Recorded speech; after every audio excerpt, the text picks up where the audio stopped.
दोस्तों, हम यहाँ पे पढ़ेंगे भारतीय नाट्य कला के बारे में।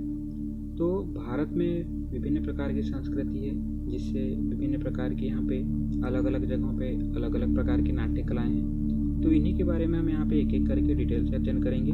तो आइए चलते हैं। तो सबसे पहले हम थोड़ा नाट्य या नाटक के इतिहास के बारे में चर्चा करें। तो सबसे हमें प्राचीन स्रोत हमें प्राप्त हुए हैं सीता बेना, जिसे सीता बेंगरा भी कहा जाता है। ठीक है, ये जोगीमारा की गुफा है जो उड़ीसा में है। यहाँ से हमें इसके खंडहर में रंगभूमि के साक्ष्य प्राप्त हुए। रंगभूमि वर्तमान के जो थिएटर होते हैं जहाँ पे नाटक का मंचन किया जाता है, तो उस प्रकार के हमें यहाँ पे सीता बेना के जो जोगीमारा की गुफाओं में यहाँ पे हमें रंगभूमि प्राप्त हुई। और उससे भी अगर प्राचीन स्रोत हमें एक कहना चाहिए ग्रंथ के रूप में प्राप्त हुआ है नाट्यशास्त्र। ठीक है, भरत मुनि जी के द्वारा लिखी गए द्वितीय शताब्दी ईसा पूर्व से लेकर द्वितीय ईस्वी तक के लिखित माना जाता है इसे, इसके बीच में। तो इसके समय में ही यह नाट्यशास्त्र जो भरत मुनि जी के द्वारा लिखा गया, इसमें इन्होंने नाटक का विस्तार से अध्ययन किया और इसमें विस्तार से इसके बारे में चर्चा की गई है, जिसमें उन्होंने बताया है कि नाटक में 1 से लेकर 10 तक के अंक हो सकते हैं। ठीक है, अर्थात इसका एक कहना चाहिए एक प्रकार से चैप्टर वाइज कहना चाहिए, तो 1 से लेकर 10 प्रकार से इसमें इसके भाग हो सकते हैं। ठीक है, नेक्स्ट देखते हैं। अब हम चर्चा करते हैं शास्त्रीय संस्कृत नाट्य, ये जो कि नाट्य कला का सबसे प्राचीनतम रूप है। ठीक है, तो नाटक जो है संस्कृत शब्द है, जो कि संस्कृत शब्द नट से निकला हुआ। ठीक है, नट का अर्थ होता है नर्तक, अर्थात नृत्य करते करते अपने भावों के द्वारा ऐसी प्रस्तुति जिससे सामने में मतलब जिससे दर्शकों को एक संदेश जाता हो, तो यह नाटक कहलाता है। ठीक है, तो भाव भंगिमाओं का भी इसमें काफ़ी अधिक मात्रा में प्रयोग किया जाता है। प्राचीन जो प्रकार है नाटक के, जिसमें लोकधर्मी और नाट्यधर्मी। लोकधर्मी अर्थात जो कि लोगों के द्वारा या यूँ कहे कि लोगों के बीच में ज़्यादातर प्रचलन में था।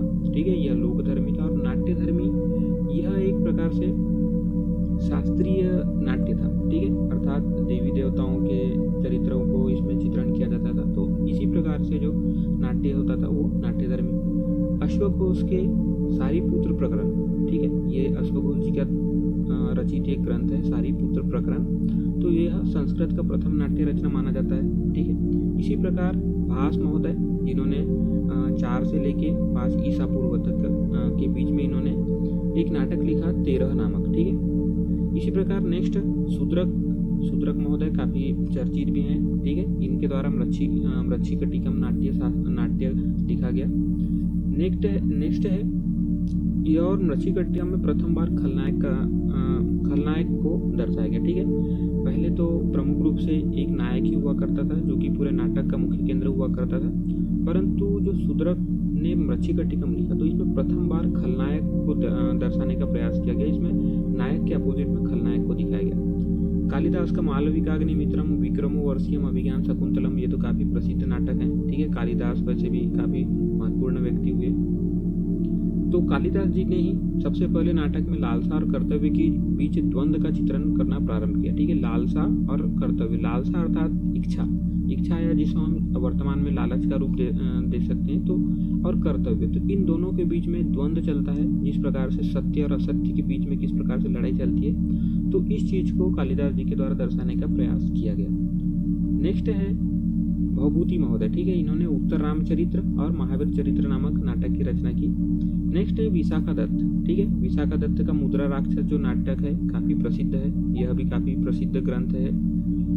हर्षवर्धन जी के द्वारा रत्नावली नामक एक नाटक की रचना की गई, यह भी काफ़ी प्रसिद्ध है।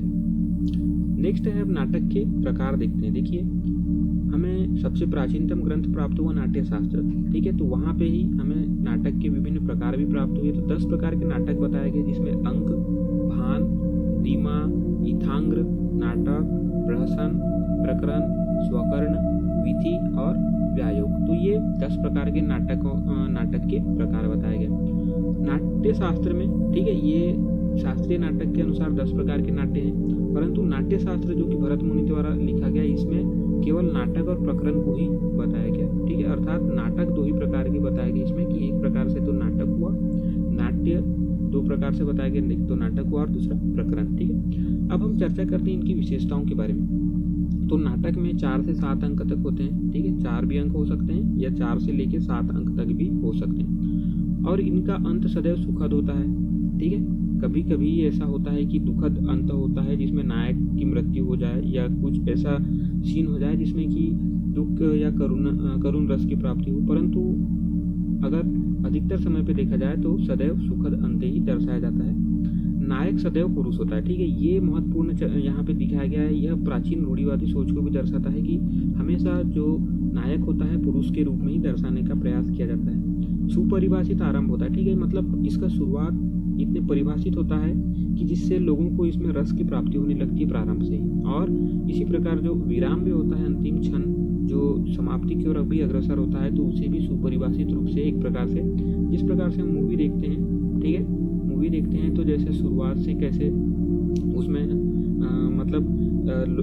चीज़ों को इस प्रकार से लेके जाता है कि लोगों को एक प्रकार के रस की अनुभूति होती है और लोग उसके साथ बने रहते हैं अंत समय तक। तो इसी प्रकार से नाटक को भी इस प्रकार से रचा जाता है।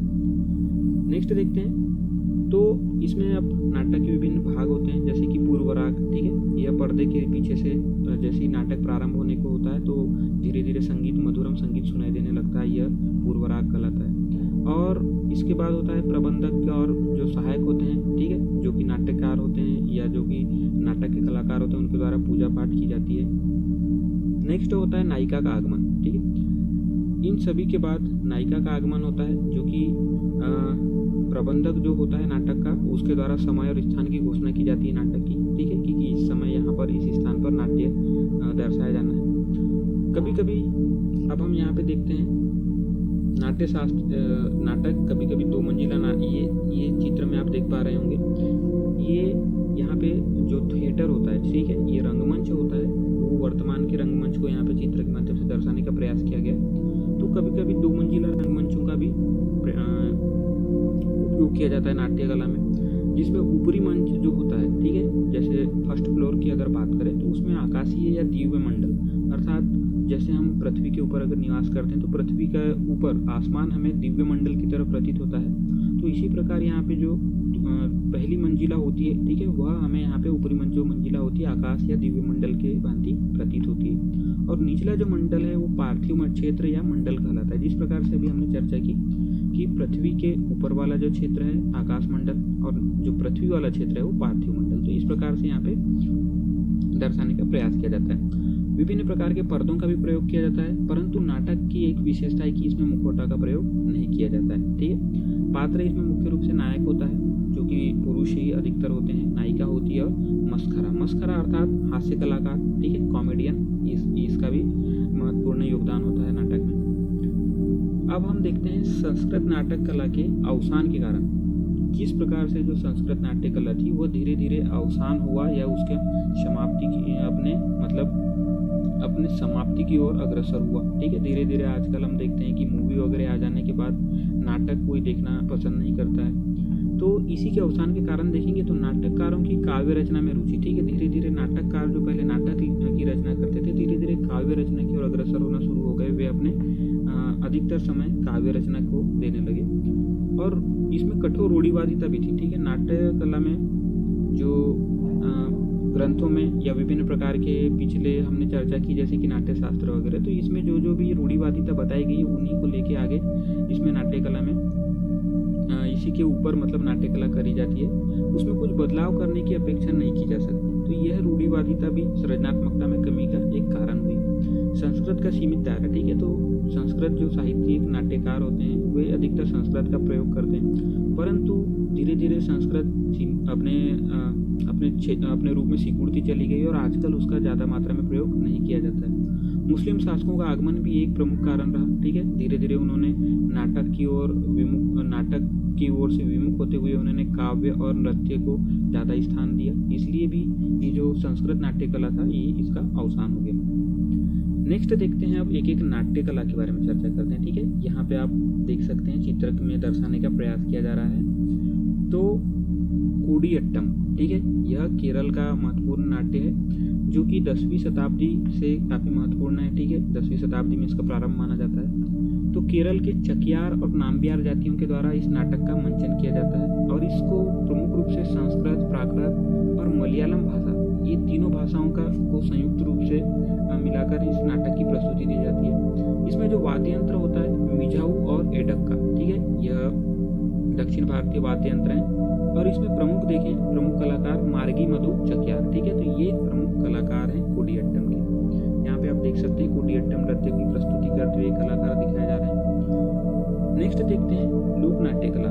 अभी हमने चर्चा की जो संस्कृत नाट्य कला थी उसके बारे में। अब हम चर्चा करते हैं लोक नाट्य, अर्थात जो कि लोगों के बीच ज़्यादा प्रचलन में होता है, यह लोक नाट्य कला था। तो लोक नाट्य मुख्य रूप से अनुष्ठानिक या अनुष्ठान के लिए भी किया जाता था और मनोरंजन के लिए भी, दोनों प्रकार से जो है लोक नाट्य किया जाता था। और मुख्य रूप से लोक नाट्य दक्षिण भारत में काफ़ी प्रसिद्ध है। जैसे कि यहाँ पे चित्र में एक नाट्य दर्शाने का प्रयास किया जा रहा है, ठीक है, यह है अंकिया नाट्य, ठीक है, अंकिया नाट्य, यह असम की लोक नाट्य है।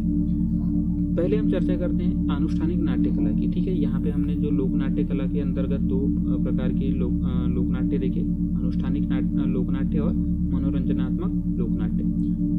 तो यहाँ पे हम चर्चा करते हैं अनुष्ठानिक नाट्य कला के बारे में। तो यह प्रथम जो नाट्य कला है वह है अंकिया नाट्य, यह असम का महत्वपूर्ण नाट्य कला है। तो सबसे प्रथम तो वैष्णव संत शंकरदेव जो कि असम में हुए, इनके शिष्य महादेव द्वारा 16वीं शताब्दी में इस नाटक को काफ़ी प्रचलन में लाया गया और इसकी प्रस्तुति ओपेरा शैली में होती है, ठीक है। यहाँ पे जैसे कि ये कलाकारों के द्वारा यहाँ पे प्रस्तुति दी जा रही है, ओपेरा शैली में इसकी प्रस्तुति होती है और अधिकतर समय पे कृष्ण लीला का ही चित्रण किया जाता है। क्योंकि ये वैष्णव संत के शिष्य थे, ठीक है, तो इन्होंने वैष्णव पंथ की धारा को आगे बढ़ाया और वैष्णव पंथ में ही कृष्ण भगवान इनका भी एक रूप है, तो इसको दर्शाने का इसके द्वारा प्रयास किया जाता है। इसमें एक कथावाचक होता है, ठीक है, और गायन बायन मंडली होती है जो कथावाचक के सहायक होते हैं और इसके वाद्य यंत्र खोल होते हैं, करताल, ठीक है, इसमें भी मुखौटा का प्रयोग नहीं किया जाता है। जैसे कि यहाँ पे आप देख सकते हैं यशोदा अपने बालक कृष्ण के साथ में बातचीत कर रही है, तो ये इस नाटक के द्वारा इसको दर्शाने का प्रयास किया जाता है। नेक्स्ट देखते हैं कला। अब यहाँ पे आप देखिए कला के विभिन्न रूप हैं, ठीक है, जैसे कि यह तो मुख्य रूप से वैष्णव परंपरा है, ठीक है, वैष्णव परंपरा अर्थात भगवान विष्णु को मानने वालों के द्वारा इसको काफ़ी प्रचारित किया गया, विष्णु के अवतारों को इस नाट्य कला में दर्शाने का प्रयास किया जाता है। तो दशावतार कला, ठीक है, दशावतार कला आप यहाँ पे देख सकते हैं, विष्णु के 10 अवतारों को विभिन्न तरह से दर्शाने का प्रयास किया जाता है एक नाटक के माध्यम से। नेक्स्ट है गोपाल कला। गोपाल कला क्या होता है, गोपाल यानी कृष्ण भगवान को ही गोपाल कहा जाता है। तो जिस प्रकार से कृष्ण भगवान अपने बाल्य रूप में मक्खन चुराकर जिस प्रकार खाते थे, ठीक है, दही हांडी को फोड़कर उसको खाते थे, तो जैसे ही आप भी जानते होंगे दही हांडी का कार्यक्रम किया जाता है, तो ये दही हांडे ही गोपाल कला है, ठीक है, अर्थात कृष्ण भगवान के जैसे मटकी को तोड़कर वहाँ से मक्खन को खाना। तो ये एक प्रकार से वर्तमान समय में नाटक के द्वारा दर्शाने का प्रयास किया जाता है। और नेक्स्ट है गौलन कला। तो ये कला के अंतर्गत जो है विभिन्न प्रकार भी हैं। अब नेक्स्ट देखते हैं रामलीला। काफ़ी प्रसिद्ध है रामलीला उत्तर प्रदेश में, आप यहाँ चित्र में भी देख सकते हैं, ठीक है, रामलीला को दर्शाने का प्रयास किया गया। तो दशहरा के पूर्व जो रामायण मंचन होता है, रामायण मंचन अर्थात आपने इससे पहले भी रामायण के बारे में पढ़ा होगा, सुना होगा, ठीक है, तो ये रामायण उसी को नाटक के माध्यम से दर्शाने का प्रयास किया जाता है, जो कि मुख्य रूप से पुरुषों के द्वारा इसकी प्रस्तुति दी जाती है।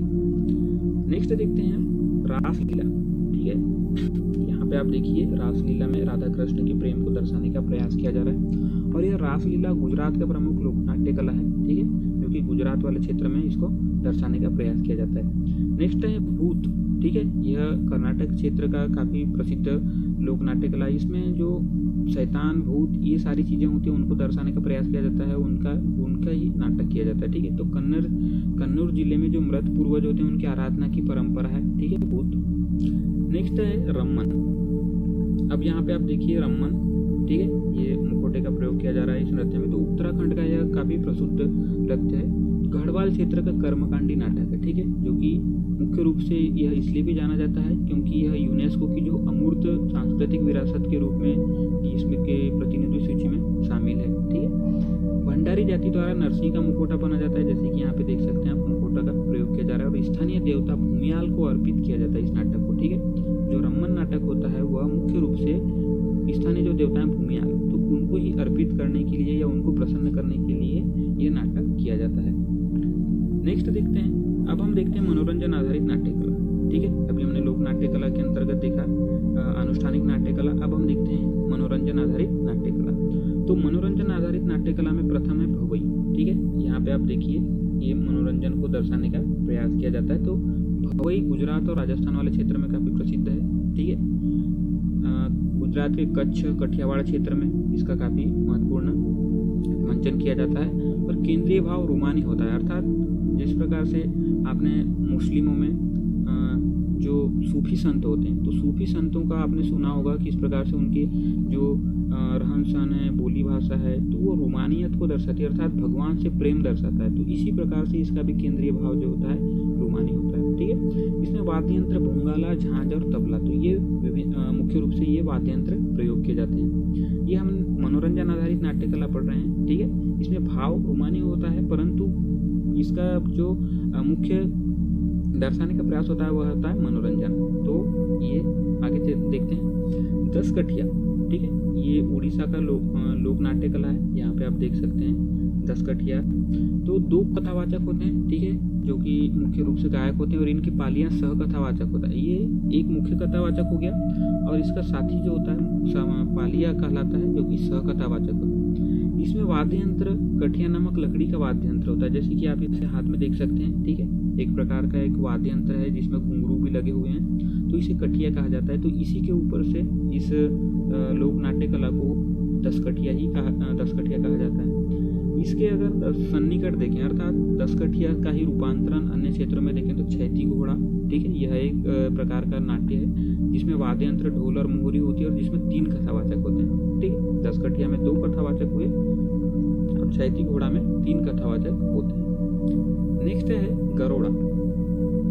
ठीक है, तो गरोड़ा जो है गरोड़ा समुदाय के द्वारा मुख्य रूप से गुजरात में दर्शाया जाता है, और रूमानियत और वीरता की कहानी है। ठीक है, इसमें भी जो भगवान से प्रेम को दर्शाने का प्रयास किया जाता है, इसके साथ साथ वीरता को दर्शाने का प्रयास किया जाता है, और इसमें रंगीन तस्वीरों का प्रयोग किया जाता है। ठीक है, तो गरोड़ा समुदाय के द्वारा इस नृत्य की इस नाट्य कला की प्रस्तुति दी जाती है। नेक्स्ट है जात्रा। ठीक है, यहाँ पे आप चित्र में देख सकते हैं, ये दर्शाने का प्रयास किया जा रहा है जात्रा। ये पूर्वी भारत का प्रमुख लोक नाट्य है, जो कि मुक्ताकाश प्रस्तुति, मुक्ताकाश अर्थात कोई मंच वगैरह की आवश्यकता नहीं होती है। इसकी प्रस्तुति किसी भी जगह पे किसी भी स्थान पे दी जा सकती है।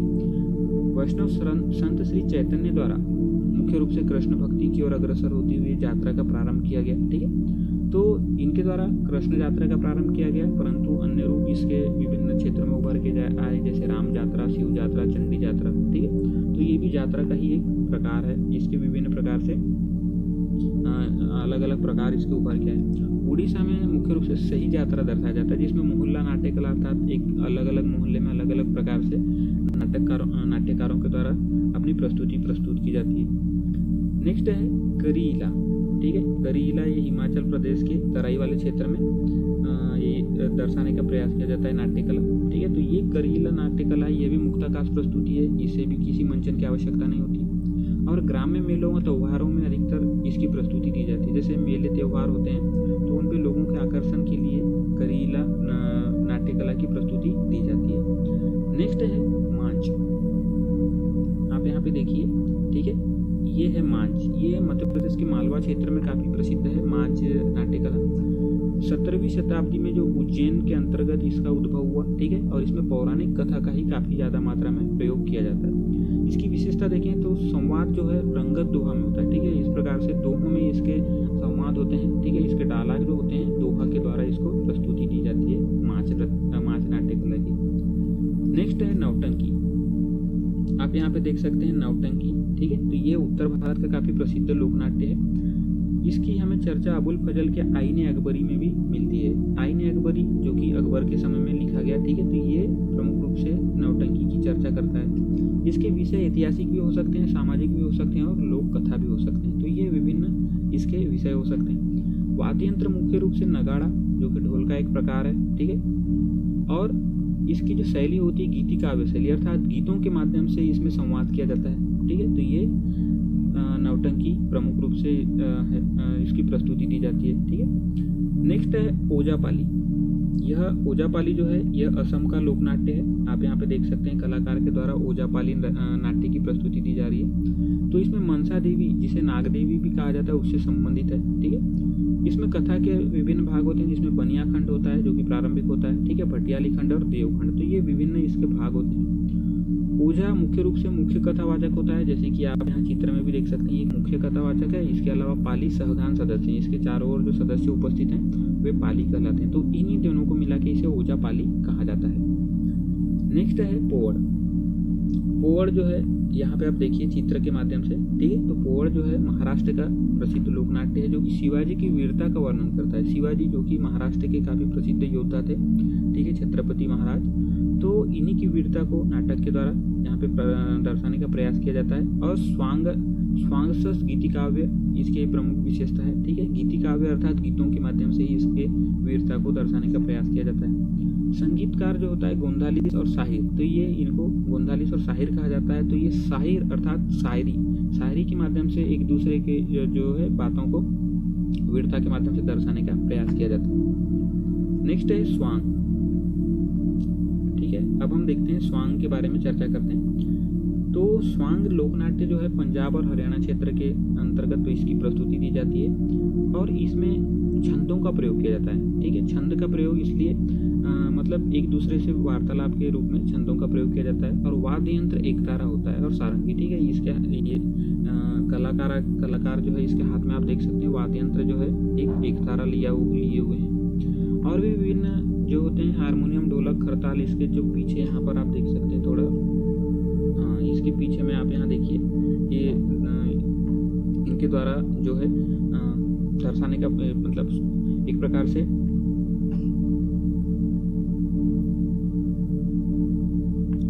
प्रकार से यहाँ पे संगीत के लिए हारमोनियम, ढोलक और खरताल का प्रयोग किया जा रहा है, ठीक है। नेक्स्ट है तमाशा। अब हम देखते हैं नेक्स्ट जो लोकनाट्य है तमाशा। यहाँ पे आप देखिए महाराष्ट्र का यह काफ़ी प्रसिद्ध लोकनाट्य है जिसमें हास्य रस, कामोत्तेजक भाव इनकी प्रस्तुति दी जाती है, ठीक है। मुख्य रूप से महिला अभिनेत्रियों के द्वारा ही किया जाता है, परंतु कभी कभी पुरुष अभिनेता या पुरुष कलाकार भी इसमें सहयोग प्रदान करते हैं। और इसमें लावणी गीतों का समावेश होता है, ठीक है, जैसे कि आप यहाँ पे कलाकार के वस्त्र आभूषण देख सकते हैं कि किस प्रकार से महाराष्ट्रियन साड़ी पहने हुए और लावणी नृत्य की प्रस्तुति इस प्रकार दी जाती है। नेक्स्ट है विल्लू पट्टू, ठीक है, विल्लू पट्टू इसका अर्थ होता है धनुर्गीत अर्थात धनुष के द्वारा गाया गया गीत। तो यहाँ पे आप देखिए चित्र के माध्यम से बड़े से धनुष के ऊपर ही इसको धनुष को ही एक प्रकार से वाद्य यंत्र बना के इसकी प्रस्तुति दी जाती है, ठीक है। विल्लू पट्टू यानी धनुर्गीत ही होता है इसका अर्थ। इसमें विषय जो होता है रामायण की कहानियाँ होती है और धनुष के आकार के वाद्य यंत्र होने की वजह से इसको विल्लू पट्टू या धनुर्गीत कहा जाता है, ठीक है। ये कलाकारों के द्वारा आप यहाँ पे देखिए चित्र में कलाकारों के द्वारा धनुष को ही वाद्य यंत्र के रूप में प्रयोग करके प्रस्तुति दी जा रही है। नेक्स्ट है भांड पाथर। यह जम्मू कश्मीर का लोकनाट्य है, ठीक है, ये आप यहाँ पे देखिए भांड पाथर। इसका जो विषय होता है सामाजिक व्यंग होता है या पौराणिक कथा भी हो सकता है, लेकिन मुख्य रूप से सामाजिक व्यंग को ही ज़्यादा दर्शाने का प्रयास किया जाता है। यहाँ पे आप कलाकार देख सकते हैं नाटक के माध्यम से व्यंग समाज में व्याप्त बुराइयों पे व्यंग करने का प्रयास किया जा रहा है। नेक्स्ट जो लोकनाट्य है भावना, ठीक है, यह असम का लोकनाट्य है। यहाँ पे आप देखिए चित्र में माजुली द्वीप असम के अंतर्गत ही जो माजुली द्वीप है वहाँ का लोकनाट्य है। इसका विषय धार्मिक नैतिक संदेश होता है, ठीक है।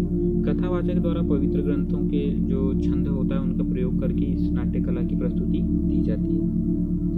नेक्स्ट देखते हैं दशावतार, ठीक है, यहाँ पे आप चित्र में देख सकते हैं दशावतार की प्रस्तुति कलाकार के द्वारा दी जा रही है। तो यह महाराष्ट्र का प्रसिद्ध लोकनाट्य है और मुख्य रूप से महाराष्ट्र में भी जो गोवा का कोंकण क्षेत्र है, ठीक है, तो किसानों के द्वारा इसकी प्रस्तुति दी जाती है या किसान कलाकार के द्वारा इसकी प्रस्तुति दी जाती है। भगवान विष्णु के 10 अवतारों का वर्णन किया जाता है, जैसे कि यहाँ पे आप देखिए राम अवतार का यहाँ पे वर्णन किया जा रहा है, ठीक है। इसी प्रकार इसके जो 2 भाग होते हैं, पहला तो पूर्व रंग और दूसरा उत्तर रंग। पूर्व रंग अर्थात प्रारंभिक भाग होता है और उत्तर रंग अर्थात समाप्ति की ओर अग्रसर जब होता है तो वह उत्तर रंग कहलाता है। नेक्स्ट लोकनाट्य देखते हैं। नेक्स्ट लोकनाट्य है भांड, ठीक है, जिसे नकल या भांड कहा जाता है। ये पंजाब का प्रमुख लोकनाट्य है। तो बहुरूपिया, यहाँ पे आप देखिए ये जो किसी दूसरे का रूप धारण मतलब दूसरे की वेशभूषा धारण करके उनकी नकल उतारने का प्रयास किया जा रहा है। तो नकलची या नकल के द्वारा ये विधा की प्रस्तुति दी जाती है, जो कि पंजाब का प्रमुख लोकनाट्य है। ठीक है, इसके विषय सामाजिक हो सकते हैं, राजनीतिक संदेश के हो सकते हैं। ठीक है, 2 कलाकार के द्वारा मुख्य रूप से यह प्रस्तुति दी जाती है। नेक्स्ट है, अब हम देखते हैं दक्षिण भारत की नाट्य कला। अभी तक हमने उत्तर भारत की नाट्य कला के बारे में काफ़ी चर्चा किया, अब हम देखेंगे दक्षिण भारत की नाट्य कला। तो दक्षिण भारत में अधिकतर जो है नाट्य कला के अंतर्गत भी नृत्य पर ही बल दिया जाता है। ठीक है, और 8वीं शताब्दी में जो दक्षिण भारत में नाट्य कला का प्रारंभ माना जाता है। आगे देखते हैं यक्षगान। आप यहाँ पे ये देखिए, एक कलाकार के जो वेशभूषा है, ठीक है, इसकी सजावट ये यक्षगान का ही आंध्र प्रदेश और कर्नाटक वाले क्षेत्र में काफ़ी प्रसिद्ध है। इसका जो उद्भव है विजयनगर साम्राज्य के अंतर्गत माना जाता है। ठीक है, विजयनगर साम्राज्य के जो शासक हुए हरिहर बुक्का, तो उन्हीं के समय में यक्षगान नाटक की उद्भव माना जाता है। इसकी प्रस्तुति जक्कुला वारू समुदाय द्वारा ही दी जाती है। ठीक है, तो ये प्रमुख जो समुदाय है इन्हीं के द्वारा इसकी प्रस्तुति दी जाती है। एकल कलाकार द्वारा वर्णनात्मक नृत्य नाटिका है। एकल कलाकार मुख्य रूप से यहाँ पे देखें तो एक ही कलाकार के द्वारा इसकी प्रस्तुति दी जाती है। इसके अन्य प्रकार भी हैं। महाराष्ट्र में इसको ललिता कहा जाता है। ठीक है, इसकी प्रस्तुति अलग प्रकार से दी जाती है। गुजरात में भवई कहा जाता है और नेपाल में गंधर्वगान। तो यक्षगान की ही अलग अलग रूप हैं। गुजरात में भवई, इसके बारे में हमने पढ़ा। ठीक है, लोकप्रिय यक्षगान नाटक अगर देखें तो ओबैया मंत्री द्वारा जो रचित गरुड़ चालम है, ठीक है, वो इसकी प्रसिद्ध लोकनाट्य कला के अंतर्गत जो यक्षगान नाटक का विषय है। दूसरा है श्रणीता द्वारा रचित कृष्ण हीरामणि। ठीक है, और रुद्र कवि द्वारा रचित सुग्रीव विजयम। तो ये विभिन्न प्रकार के इनके विषय हैं जो इनके ऊपर यक्षगान का मंचन किया जाता है। नेक्स्ट है बुर्रा कथा। अब यहाँ पे आप देखिए बुर्रा कथा, तो आंध्र प्रदेश में मुख्य रूप से बुर्रा कथा प्रसिद्ध है, जिसमें वाद्य यंत्र बुर्रा होता है। ठीक है, ये हाथ में आप देख सकते हैं, इनके हाथों में वाद्य यंत्र, ये लोग इनके द्वारा प्रस्तुति वाद्य यंत्र के माध्यम से ही दी जा रही है। तो वाद्य यंत्र को ही बुर्रा कहते हैं, और बुर्रा के माध्यम से ही कथा करने की जो शैली होती है बुर्रा कथा कहलाती है। तो कथावाचक और 2 कलाकार इसके जो होते हैं सह कलाकार होते हैं इस बुर्रा कथा में। ठीक है, नेक्स्ट देखते हैं आप पगाती वेसालू। ये पगाती वेसालू जो है आंध्र प्रदेश और तेलंगाना क्षेत्र का प्रसिद्ध लोक नाट्य कला है, जिसमें वेशम या जिसका छद्म रूप, ठीक है, यानी कि किसी दूसरे का रूप धारण करना या किसी दूसरे की वेशभूषा, किसी दूसरे के जैसे वेशभूषा धारण करना, ये वेशम जो है पगाती वेसालू के अंतर्गत किया जाता है। इसमें भूमिका अभिनीत नाटक होता है। ठीक है, अर्थात किसी दूसरे कलाकार या किसी दूसरे प्रसिद्ध व्यक्ति की आप उसकी नकल कर रहे हो, उसके जैसे वेश धारण करके और उसकी का अभिनय कर रहे हो, तो ये पगाती वेसालू के अंतर्गत आता है। बायलता, ठीक है, बायलता कर्नाटक का प्रसिद्ध लोकनाट्य है। ठीक है, स्थानीय देवी या देवता की आराधना करने के लिए ये बायलता की प्रस्तुति दी जाती है। और मुक्ताकाश नाट्य कला है। ठीक है, मुक्ताकाश अर्थात जिसको मंचन की या मंच की आवश्यकता नहीं पड़ती है। 5 प्रकार से बायलता को प्रदर्शित किया जाता है: दशारथ, शन्नाता, डोडाटा, पारिजात और यक्षगान। ठीक है, तो ये यक्षगान भी बायलता के अंतर्गत ही आ जाता है। इसका विषय राधा कृष्ण प्रेम भी होता है। ठीक है, और जो एकल प्रस्तुति जो होती है पारिजात, यक्षगान, तो ये जो 5 प्रकार के हैं इन्हीं के अंतर्गत जो है एकल प्रस्तुति पारिजात और यक्षगान के में ही दी जाती है। और जब 3-4 व्यक्ति एक साथ प्रस्तुति दी जाती है तो पारिजात और यक्षगान को छोड़ के जो दशारथ, सन्नाटा और डोडाटा है, तो ये बायलता के 3-4 व्यक्ति के द्वारा प्रस्तुति दी जाती है। ठीक है, नेक्स्ट है ताल मड्डाले। ठीक है, ये है ताल मड्डाले, सॉरी ये चित्रकला आप देख लीजिए। ठीक है, ये जो है बायलता का यहाँ पे दर्शाने का प्रयास किया जा रहा है स्थानीय देवी देवताओं को प्रसन्न करने के लिए। तो नेक्स्ट है ताल मड्डाले। ताल मड्डाले ये जो चित्रकला में दर्शाया जा रहा है, ताल यानी करताल। ठीक है, ताल यानी करताल अर्थात जो तालियों के माध्यम से प्रस्तुति दी जाती है, और मड्डाले मतलब ढोल। ठीक है, तो ढोल और ताली के माध्यम से ही ताल मड्डाले की प्रस्तुति दी जाती है। यह यक्षगान की पूर्वानुगामी है। यक्षगान जैसे ही प्रारंभ होते रहता है तो उसके पहले ही जैसे जैसे प्रारंभ होते समय ही करताल और ढोल के माध्यम से प्रस्तुति दी जाती है। प्रस्तुति इसमें बैठी हुई अवस्था में दी जाती है बिना पोशाक के। ठीक है, और नृत्य अभिनय इसमें किया जाता है। ठीक है, बिना पोशाक अर्थात जो पुरुष कलाकार होते हैं उनके द्वारा इसकी प्रस्तुति दी जाती है, और एक भागवत द्वारा कथा का वर्णन किया जाता है। ठीक है, नेक्स्ट है थेयम या तेयम। यहाँ पे आप देखिए। ठीक है,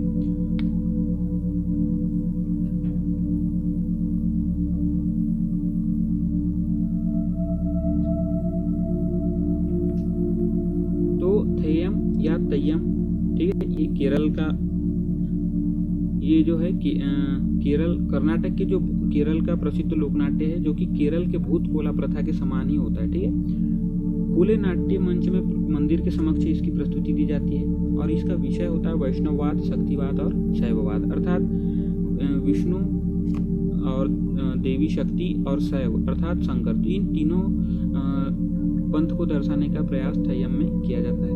इसमें अलंकृत पगड़ी और रंग बिरंगे परिधान होते हैं। ठीक है, आप यहाँ पे देख सकते हैं कलाकारों के द्वारा इसकी प्रस्तुति दी जा रही है। नेक्स्ट है, यहाँ हम चर्चा करेंगे कृष्णाट्टम, जो कि केरल का प्रसिद्ध लोकनाट्य है। ठीक, तो 17वीं शताब्दी के मध्य उत्पन्न हुआ कृष्णाट्टम और इसका विषय जो होता है श्री कृष्ण के चरित्र को दर्शाने का प्रयास किया जाता है। नेक्स्ट है कुरुवंजी, आप यहाँ पे चित्र में देख सकते हैं कुरुवंजी नर्तिका को। ठीक है, तो इसका अर्थ भविष्यवक्ता होता है। कुरुवंजी का अर्थ नायिका के भाग्य की भविष्यवाणी इसके माध्यम से की जाती है। इसकी विशेषताएं तमिल कविता व गीत होती है। ठीक है, तमिल कविता के माध्यम से ही इसके जो गायन है उसको दर्शाने का प्रयास किया जाता है। और इसकी विशेषता जो इसका प्रथम रचना है वह थिरुकूट राजप्पा कवियार के द्वारा इसकी प्रथम बार रचना की गई थी। इसका भाव जो है प्रेम दग्ध नायिका के इर्द गिर्द घूमता है। ठीक है, मुख्य रूप से जो नायिका है वो अपने प्रेमी के इंतजार में व्याकुल, इसी प्रकार उसको दर्शाने का प्रयास किया जाता है। इसकी जो नृत्य विधा है वह भरतनाट्यम पर आधारित है। ठीक है, जिस प्रकार से भरतनाट्यम में नृत्य किया जाता है तो उसी प्रकार कुरुवंजी के में भी उसी प्रकार से जो नाट्य है उसको दर्शाने का प्रयास किया जाता है। अब हम देखते हैं आधुनिक भारत में जो रंगमंच है वो किस प्रकार से आविर्भूत हुआ। ठीक है, तो उसके बारे में हम यहाँ पे चर्चा करेंगे। तो आधुनिक भारत में मुख्य रूप से औपनिवेशिक युग में अगर देखें, जब हमारे देश में अंग्रेजों का राज चल रहा था तो उसमें जो है धीरे धीरे इसका विकास होना प्रारंभ हुआ आधुनिक नाट्य का। पश्चिम की जो प्रोसेनियम शैली थी, ठीक है, उसका धीरे धीरे भारत में 18वीं 19वीं शताब्दी में यहाँ पे मंचन किया जाने लगा। तो एक प्रकार से पश्चिम की जो नाट्य कला थी वहाँ से धीरे धीरे करके कुछ चीज़ें भारतीय नाट्य कला में भी ली गई। बेलगछिया नाट्यशाला थी वह काफ़ी प्रसिद्ध थी। ठीक है, शोभा बाजार नाट्यशाला कलकत्ता, ये काफ़ी प्रसिद्ध नाट्यशाला थे। 1876 में नाटकीय प्रदर्शन अधिनियम अंग्रेजों के द्वारा लाया गया। 1930 के दशक में सिनेमा का आगमन हुआ। ठीक है, जैसे आजकल हम जो मूवी देखते हैं उसका आगमन 1930 के दशक में भारत में हुआ, जिसका विषय जो है राष्ट्रवाद और आध्यात्म को दर्शाया जाता था। नेक्स्ट है आध्यात्म राष्ट्रवाद के अलावा सामाजिक राजनीति की स्थिति को भी इसके विषय में दर्शाया जाता था। इस समय में व्यक्तित्व जो है रविंद्रनाथ टैगोर, प्रसन्न कुमार ठाकुर, गिरीश चंद्र घोष, दीनबंधु मित्र जो नील दर्पण के प्रमुख नाटककार थे। ठीक है, इन्होंने ही नील दर्पण नामक नाट्य की रचना की थी। 1942 में पृथ्वीराज कपूर जी के द्वारा पृथ्वी थिएटर की स्थापना की गई। ठीक है, और 1943 में इंडियन पीपल्स थिएटर एसोसिएशन जो कि इप्टा कहा जाता है। ठीक है, तो कम्युनिस्ट पार्टी के द्वारा इसकी स्थापना की गई। आपने कई मूवी वगैरह देखा है तो उसमें इस लोगो को देखा होगा। ठीक है, तो ये इप्टा का ही लोगो है जिसे इंडियन पीपल्स थिएटर एसोसिएशन कहा जाता है। नेक्स्ट है 1969 में 1969 में कला क्षेत्र मणिपुर, ठीक है, इसकी स्थापना हेइस्म कन्नई लाल, ठीक है, थोड़ा प्रोनाउंसिएशन में ध्यान दे दीजिएगा, हेइस्म कन्नई लाल के द्वारा इसकी स्थापना की गई। 1976 में कोरस रेपर्टरी थिएटर की स्थापना रतन थियम द्वारा की गई। ठीक है, ये धीरे धीरे अब आधुनिक काल में अलग अलग प्रकार के रंगमंच का स्थापना किया जाने लगा। 1952 में संगीत नाटक अकादमी की स्थापना की गई भारत सरकार के जी के द्वारा। ठीक है, प्रमुख रूप से अगर इस समय हम देखें प्रमुख नाटककार या कलाकार तो बीवी कारंत, केवी सुपन्ना, इंदिरा पार्थ सारथी, गिरीश कर्नाड, हबीब तनवीर, विजय तेंदुलकर जी, बादल सरकार, विजया मेहता, धर्मवीर भारती, मोहन राकेश, चंद्रशेखर कंबर, पी लंकेश। तो ये विभिन्न इस समय के प्रमुख नाट्यकार या कलाकार थे। ठीक है, तो ये रही हमारी चर्चा संपूर्ण नाट्य कला के बारे में। ठीक है, तो दोस्तों अगर आपको जानकारी पसंद आई हो तो इसे शेयर कीजिए। धन्यवाद।